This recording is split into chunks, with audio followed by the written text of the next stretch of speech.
It's the Noon Report from Family Life, bringing a Christian worldview to what's happening in New York, Pennsylvania, across the country, and around the world. Weather with Kevin Williams, plus special features and reports with the Family Life News team. Now, here's what's happening.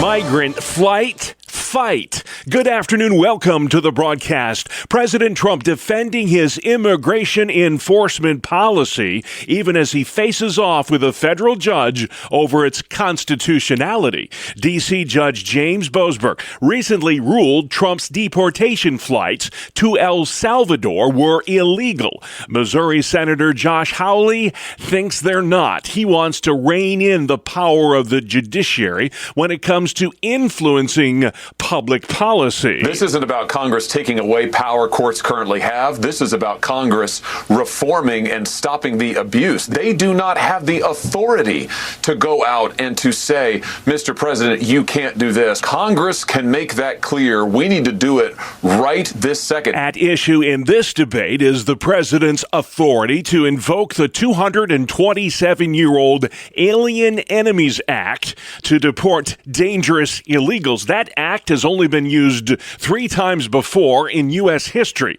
Once during the War of 1812, and then again during World Wars I and II.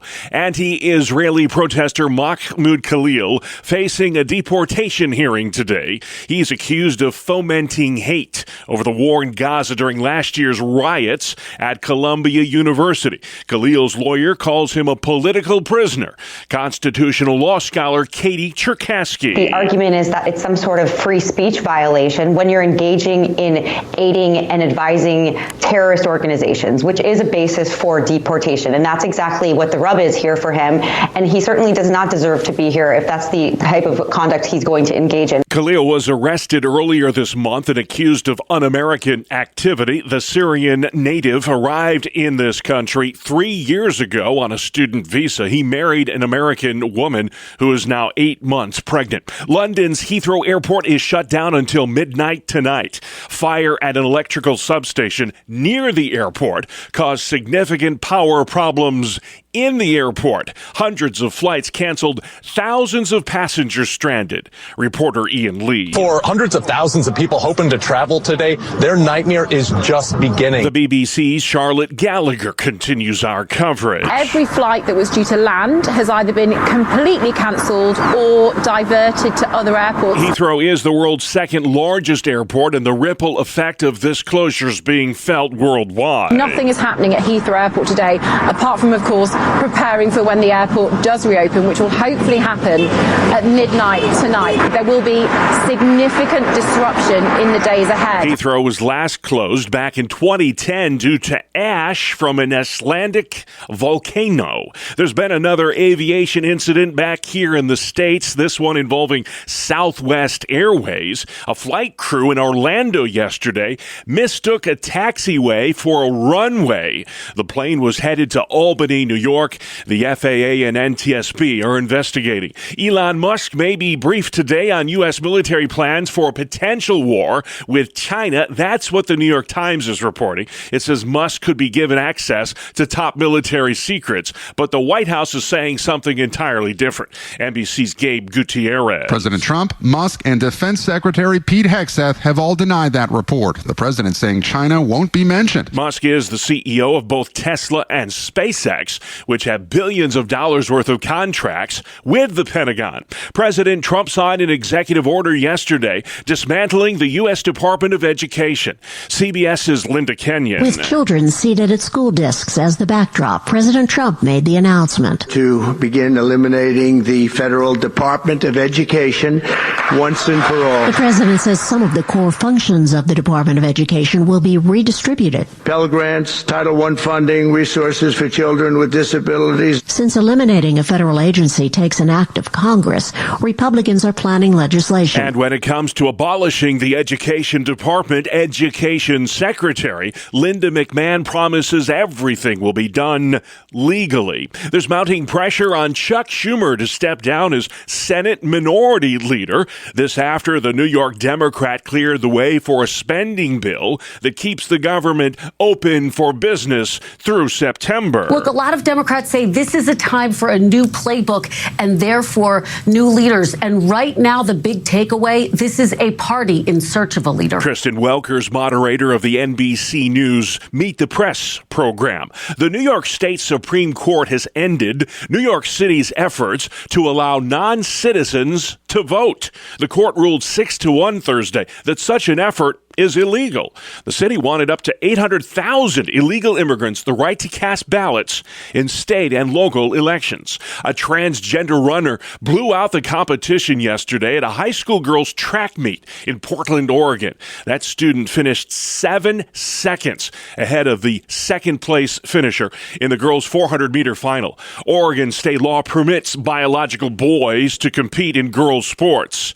Women's sports activist Jennifer Say. Some of the folks doubling down in various states, I think they really think of themselves as sort of social justice heroes, civil rights warriors. And I think they're just out of touch with voters, and they're out of touch with basic reality, more importantly. The Trump administration says it will block federal funding to states that do not ban trans athletes in girls' sports. He's also pulling funding from hospitals that perform sex change operations on children. How's your basketball bracket looking? 16 more college games on tap today after yesterday's exciting opening round action of the NCAA tournament.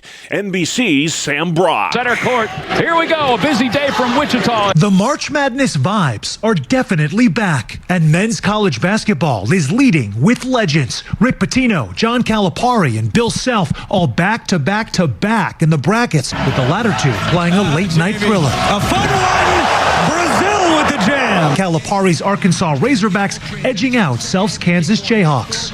Leotopoulos. Arkansas now taking on Pitino and the St. John's Red Storm, which hadn't won a tournament game in 25 years before dispatching 15-seed Omaha. Pitino more than ready to make his mark. But very happy with the win, very happy we're advancing. CBS's Stacey Lynn takes a closer look at the science they call bracketology. Almost half of all Americans fill out a bracket or 2 or 3 in hopes of pulling in some cash. According to a survey by Talker Research, on average, we're spending nearly $120 trying to guess all the W's during the NCAA tournament. But it's the millennials who are forking out the most. They spend about $205 on their brackets. Gen Zers put up about $199. The baby boomers are the most conservative, spending just under $40. The big upsets yesterday. Number 12, McNeese State knocking off 5th-ranked Clemson, and the 11th-seeded Drake Bulldogs taking down the Missouri Tigers. It's Drake's first win in the Big Dance since 1971. We'll have more on the madness with Randy in sports. Also ahead on the Noon Report, education issues in Pennsylvania. Drugs are a problem in New York prisons, and the Cuomo lawsuit. Good afternoon. I'm Kevin Williams, looking at a relatively bright,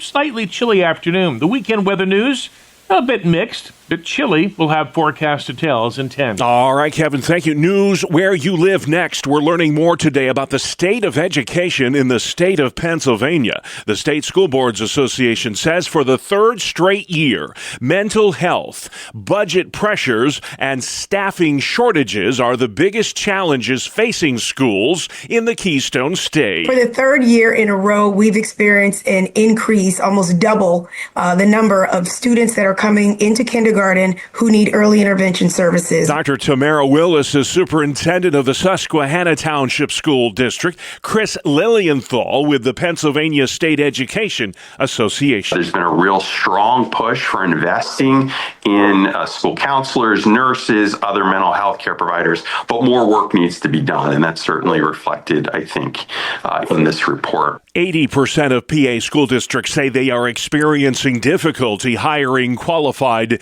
mental health professionals. New York Governor Kathy Hochul slamming President Trump over his decision to dismantle the U.S. Department of Education. She says the federal government plays a vital role in supplementing school meal programs. If that money does not come for school lunches and breakfasts, we need the federal money to supplement our efforts here. We get $93 billion and all kinds of support from the federal government. Now, I cannot make that up. They start cutting that kind of money, I can't can't make that up. People are going to suffer. Education Secretary Linda McMahon. Funding will continue, and it will go directly to the states. It won't have to go through the bureaucracy of the Department of Education. So I think it could operate definitely more efficiently, and the governors are all on board with that. The Trump administration says critical functions of the federal government, such as Pell Grants, Title I funding, and special needs assistance, will not be impacted by yesterday's executive order. Andrew Cuomo back in the news. He is refusing to pay the fees from a sexual harassment scandal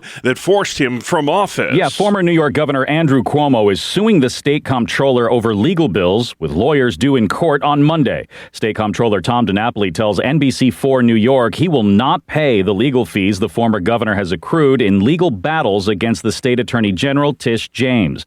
Cuomo is suing the AG's office to recover documents regarding the report that found the harassment allegations of 11 women credible, with Cuomo maintaining his innocence. The comptroller says taxpayers are not obligated to pay for Cuomo's lawsuit against the attorney general. Several of Cuomo's other legal fees have already cost New York taxpayers more than $60 million. Jeremy Miller, Family Life News. 9 people had to be hospitalized after a series of incidents involving drugs at the Attica Correctional Facility in upstate New York. The influx of drugs in state prisons, one of the many complaints of corrections officers during the recent wildcat strikes.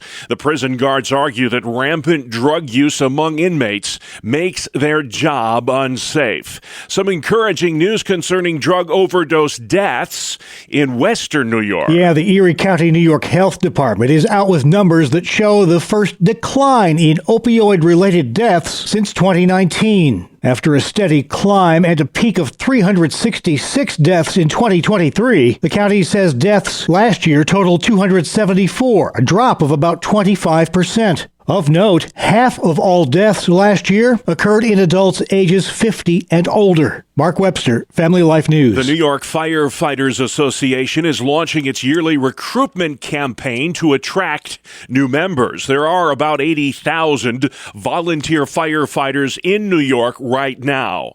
That's a decrease of 40,000 the past 2 decades. I believe recruitment is down because of a generational change with the younger generation coming up through. If it's not something that they can benefit from, they're not interested in it. Jeff Monroe's the fire chief for the village of Wilson in western New York. State Senator Rob Ord is sponsoring a bill to provide financial incentives for more New Yorkers to consider becoming a volunteer firefighter. If you like to see things blow up, come on, admit it, we all do. Well, West Central Pennsylvania is the place to be this weekend. The now defunct Homer City Power Plant in Indiana County is being imploded. Its distinctive cooling towers have dominated the skyline in Homer City for half a century. This implosion will require temporary closure of all the roads in the area, and that demolition is scheduled to happen around 7 o'clock tomorrow morning. Sports is next. It's the 2-minute drill on the Family Life Noon Report. Good afternoon, I'm Randy Snavely. Bob, the March Madness has begun with 4 lower-seeded teams knocking out higher seeds to move into round 2. The biggest upset of the day was number 12 McNeese taking out number 5 Clemson 69-67. It's McNeese's first ever NCAA tournament victory. Also advancing number 9 Creighton, number 10 Arkansas, and number 11 Drake.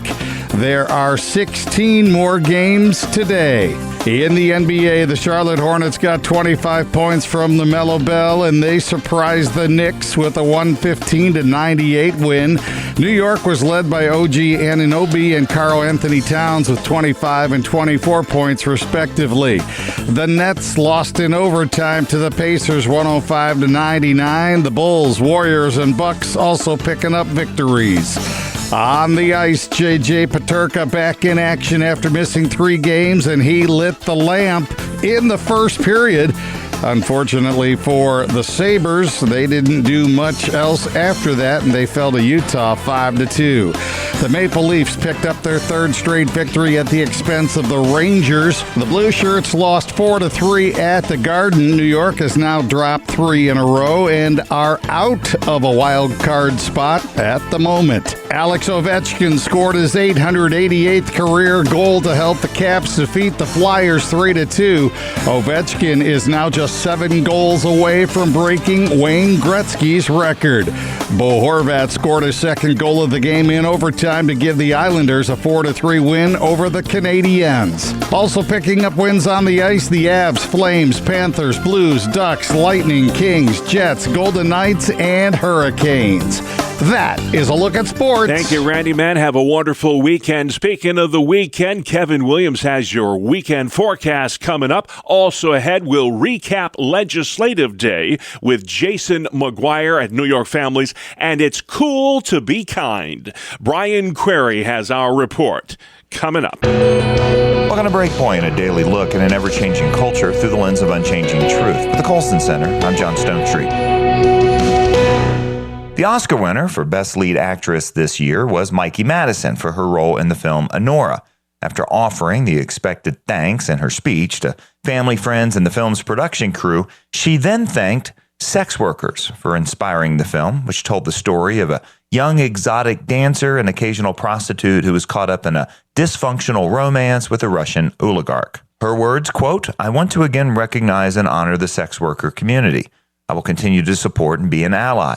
All of the incredible people, the women that I've had the privilege of meeting from that community has been one of the highlights of this entire incredible experience," end quote. Now, a full-fledged endorsement of such an immoral and exploitative profession is especially strange in the post-Me Too era. As Lila Rose of Live Action put it in response, quote, "Sex work isn't work. It's destructive and evil. It preys on vulnerable young girls and boys. It's not empowering or liberating. It fuels trafficking and abuse," end quote. In fact, the very same thing could be said of the film itself and the actress herself. After all, Madison's a real person. Her body was really exposed to the whole world. She was paid for it. Does consent here change that she's also the victim of an exploitative industry? Now, at the other end of the cultural spectrum are Andrew and Tristan Tate, famous for espousing a corrupted brand of masculinity. Openly misogynist, the Tate brothers are Muslims who praise terrorist groups, brag about abusing and degrading women, and have been credibly accused of sex trafficking minors. Despite all that, some right-wing podcasters celebrated when the U.S. government pressured Romania to release them from prison, where, since 2022, they face charges of sexual assault and trafficking. In an alternative form of the same twisted logic that celebrates the exploitation of women by calling it empowerment, the Tates are defended and even celebrated for countering woke anti-male culture by being, well, awful men. Though these progressive movie stars and far-right podcasters likely could not stand one another,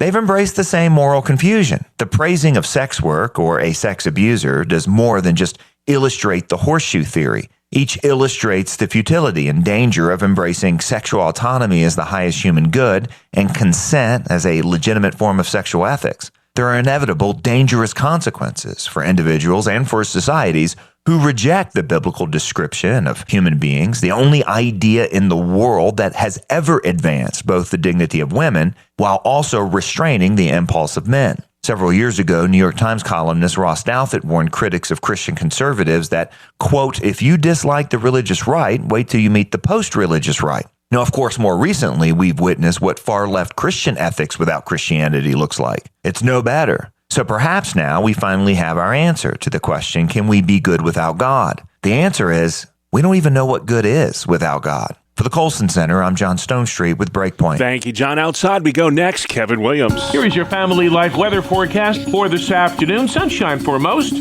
Crisp, the high in the 40s. Clear tonight, turning cloudy late. Low temps, upper 20s and 30s. Tomorrow, turn out cloudy and a bit breezy with a bit of rain. High temps 40s and low 50s with falling afternoon temperatures in western New York and western Pennsylvania, where the bit of rain turns to snow flurries. Sunday will turn out fairly sunny, but cool to chilly with high temps upper 30s and 40s. All right, Kevin, thank you. It is Friday, folks, the 21st of March, and this is the Noon Report on Family Life.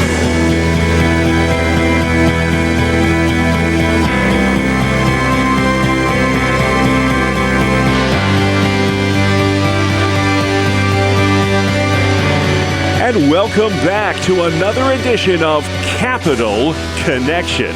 Fridays during the Noon Report, we give you, the listener, direct connection to all that's happening in Albany and Harrisburg with the experts on the issues at the state capitals. Joining us this week is Jason McGuire, Executive Director of New York Families. He's talking to Family Life News from Legislative Day in Albany. This conversation was recorded back on Tuesday. Christian activists gathered to talk about the important policy issues in the news and how people of faith can make a difference in their state government. Here again is Jason McGuire with New York Families at Legislative Day 2025. Jason McGuire, here we are, back at the state capitol. How's it feel, man? Well, it feels good to be here, Bob. I got to tell you, see your smiling face coming in the door was good, and just to see the crowd gathering again, like, you know, numbers have changed since the pandemic. We know that,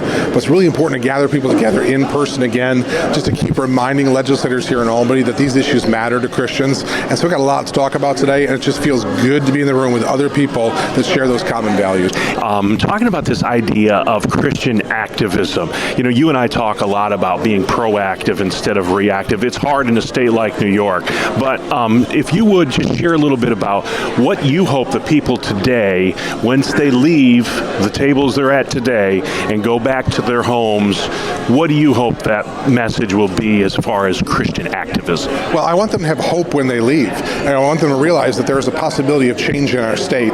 We just have to walk into that, really, and be able to live out our faith in such a way that we're impacting hearts and minds around us, changing them one at a time, to ultimately we're changing the culture, and we're changing even the state house here in Albany. So I want them to have hope. I also want them to realize that they're not alone. You know, we can be so scattered across the state, you think you're the only one. I met a man from Westchester County today. He came by himself. He said, I just want to be a part of this. I want to see that I'm not the only one here. So I want them to realize they are not alone, but we actually, with God on our side, we're the majority in this state, whether they know it or not. Yeah, you're going to be talking about that, how to win New York. You've said once to me before, your prayer is to make New York a pro-life state again. I'm like, good luck, Jason, with that. But you really believe God can move, even in a state like New York, so deep blue, so liberal with its politics. God can make a difference in the power brokers in Albany and in the policy we see in our daily lives. How is that going to happen? Well, you know, I remember people laughing at me when I was talking about in churches all across the state, the overturn of Roe would come in my lifetime, and people laughed. Well, it came along quicker than even I anticipated, and now the work has just begun, and so it is possible. And I believe that we are reaching a tipping point in New York. You see what is happening, how far left the progressives are moving, and issues of taxation, issues of immigration, and the social values. You know, girls' sports is an 80-20 issue. No matter what party you're in, you do not want some young man really competing athletically against your girl where she can get hurt. And so we see those issues. I think we're reaching a tipping point, and we're excited to move towards that. With 2026, it's going to be a big year. Legislative Day has been happening for decades in New York. I remember we used to have it just down the hall in the big Empire State Plaza Convention Center. It's more of an intimate gathering now, where fewer people, but that's not a bad thing. Tell me a little bit about that metamorphosis of this event called Legislative Day. Yeah, I think since the pandemic, people have changed. The legislature has changed, I know, and so we're adapting to some of those changes that are occurring. And so the event is smaller in number, but we're trying to get people more active. I'm really looking forward to one of the things we'll be engaged in is worship in the war room, is what we call it. There's a room here outside the governor's chambers. It's adorned with these beautiful paintings of various conflicts and wars that New Yorkers have been involved in. But it's also a spiritual reminder for us that this is a spiritual warfare. So we're gathering for worship in the war room today, where we'll sing songs, we're going to pray, we're going to ask God to change our state. Pray for your elected leaders. I know you do prayer breakfast for the elected leaders. What kind of message does that send to Albany when you pray for those that you are politically opposed, politically couldn't be more opposite? What does that do to a person when you pray for that individual? Most legislators are like most people. They've never heard someone pray for them by name. And so when you offer to pray for them by name, very few will tell you no. Most will welcome it, many times in tears, because they have never heard their name mentioned in a very personal prayer. It's a great way to share the gospel with elected officials. They bleed just like the rest of us, and so when there's a wound in their life, let me tell you, they love to be prayed for. And that's what makes New York families so unique. You're not just interested in the legislation. You're interested in the legislators, the people behind the legislation. How have you seen in the years that you've been involved in New York families, maybe a personal anecdote or something of a life changed through the ministry of New York families? Well, I'll tell you, this isn't a legislator, though I have tales of that too, but a man who was experiencing same-sex attraction, was going through some struggles with custody of his children, reached out to our office for help. And now we may have disagreements on other policy issues, but our office staff just poured into him, prayed with him, worked with him. You know what? We became Facebook friends, and who knows what God may yet do through that relationship. But God's opening doors to people. They don't always agree with us ideologically, but we build bridges where we can. Amen. Jason McGuire with New York Families. It's Legislative Day 2025, and since it is Capital Connection, we've got some homework to do. So we're going to talk about a few bills. Two of them are really good. One of them is really bad. Let's do with the good stuff first. The Protect Girls Sports Act is one of the bills that you're supporting this session. Talk a little bit. I mean, you mentioned a little bit about that 80-20 principle. This is one where it seems like most New Yorkers support. What chance does this have in the legislature? Yeah, in your listening area, Senator Molitor up in the Chautauqua County area has actually sponsored that bill in the Assembly. And so we're really pleased he picked it up as a new legislator. He's demonstrating where his values are, and he really wants to be there with parents and defending girls in female sports.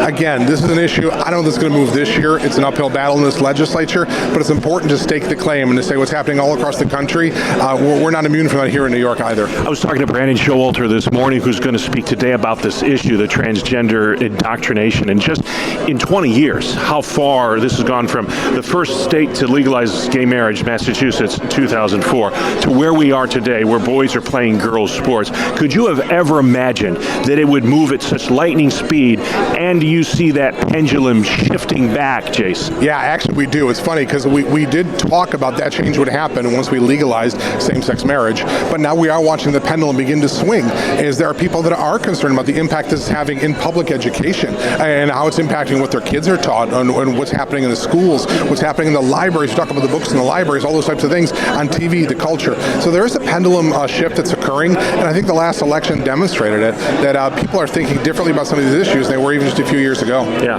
The other bill I want to talk to you about, Jason, is the Age Verification Act, which deals with this whole issue of pornography on the internet, which is so rampant. And we have talked on the program about just how kids by accident are now running onto this stuff. Talk about the bill and the dangers specifically that exposure to pornography has on a young child. Well, studies indicate that children are first exposed to pornography on average when they're 10 or 12 years old, right in that window. That's such a critical time. So they're just beginning to think about issues of sexuality. They're being exposed to pornography, and they begin to think that's the only form of it that's out there. Pornography is terribly devastating. And this is something that people of both political parties should be able to agree on, is the fact that children should not be exposed to this stuff. So we're simply saying, let's put an age verification on there. You have to verify that you are old enough. Now, I think it's inappropriate for all people, but children especially should not have access to this. And it's just too difficult today with apps and every other thing for parents to keep up with this. Kids know how to work around some of these things. We've got to find stronger ways to protect them from the influence of pornography. One other issue I want to talk to you about, and this is a fight you've fought for over a decade. Sadly, you have to keep fighting that, and that is assisted suicide. You've told me a number of times on Capital Connection that if you call yourself pro-life, you need to oppose assisted suicide. How come? Yeah, you know, people, they're often with us in the beginning of life issues regarding abortion, but we sometimes lose them on the end of life issues because they think of it as a personal autonomy issue, my body, my choice. Well, that is consistent all the way through life. If it is my body, my choice for the unborn child, we want to recognize the autonomy of the individual, but we also don't want to be taking life. And that's where the pro-life people have to understand that the end of life issues are just as important as beginning of life issues. We as a culture cannot afford to go down that road. You put lipstick on a pig, it's still a pig. They call it different things, compassion care, death with dignity. It's assisted suicide. And in states that have assisted suicide, suicide is a problem. You've always told me assisted suicide is suicide. Explain, if you would, the dangers of this particular legislation and what it would do if it was passed. Yeah, so we think it would reshape medicine in this state and wherever it's legalized, and the culture begins to change. If you have a doctor that goes in there and wants to save lives, but now the option is to end that life. We think it changes medicine. What will it do to research when it's so costly to those last 6 months of a life are very costly? What does it do to research? We just begin to cut things off sooner and sooner and sooner. So we don't want to see that patient-doctor relationship permanently altered. We want to make sure that we're defending life. Amen to that. That was Jason McGuire, Executive Director of New York Families. We spoke to him earlier this week, back on Tuesday, at their yearly Legislative Day event. That's a day-long rally that focuses on the issues Christians care about when it comes to politics. You can learn more about New York Families, who they are, and the good work they do at newyorkfamilies.org. I'm Bob Price, Family Life News. And Capital Connection comes your way every Friday during the Noon Report. You can subscribe, listen to, and share this feature along with all our original podcasts at Apple Podcasts, Spotify, YouTube, or FamilyLife.org. Good afternoon. Here is your Family Life regional weather forecast. On the midday weather map, we see the cold front that brought the recent rain and chill pushing offshore now, and high pressure in Indiana set to deliver a bright, crisp afternoon. That high, though, will forsake us as another front comes in tomorrow with a bit of rain and a bit of snow. Colder air and clearing skies follow on Sunday. For this afternoon, sunshine for most, crisp, the high in the 40s. Clear tonight, turning cloudy late, low temps, upper 20s and 30s. Tomorrow, turn out cloudy and a bit breezy with a bit of rain. High temps 40s and low 50s with falling afternoon temperatures in western New York and western Pennsylvania, where the bit of rain turns to snow flurries. Sunday will turn out fairly sunny, but cool to chilly with high temps upper 30s and 40s. All right, Kevin, thank you. Finally at noon, sometimes it's the small things that make the biggest difference. A smile, a kind gesture, or an encouraging word. We celebrate those small things today. With our ever-busy lives, we often forget that simple things and small gestures of kindness can truly make a difference. And today is the day to remind us of those simple things, as it's National Common Courtesy Day. Though the exact origins of the holiday aren't well documented, the day is celebrated to show us that the world is a better place when we show gratitude and graciousness in both big and small ways. It only takes a small gesture to be a big hero. Courtesy means different things to everyone, and there are a lot of ways you can show it today. Maybe it's giving up your seat for someone who needs it more, not cutting in line, saying please and thank you, or making more coffee if you drink the last cup. So today, remember to do something nice. It could make a world of difference. You don't need to thank me for the reminder. It's complimentary. Brian Query, Family Life News. Thank you, Brian. It is cool to be kind, and that's our world, the world we live in. Friday, March 21st. Have a wonderful weekend. I'm Bob Price, Family Life News. You've been listening to the Noon Report, heard weekdays on Family Life. Thank you for listening.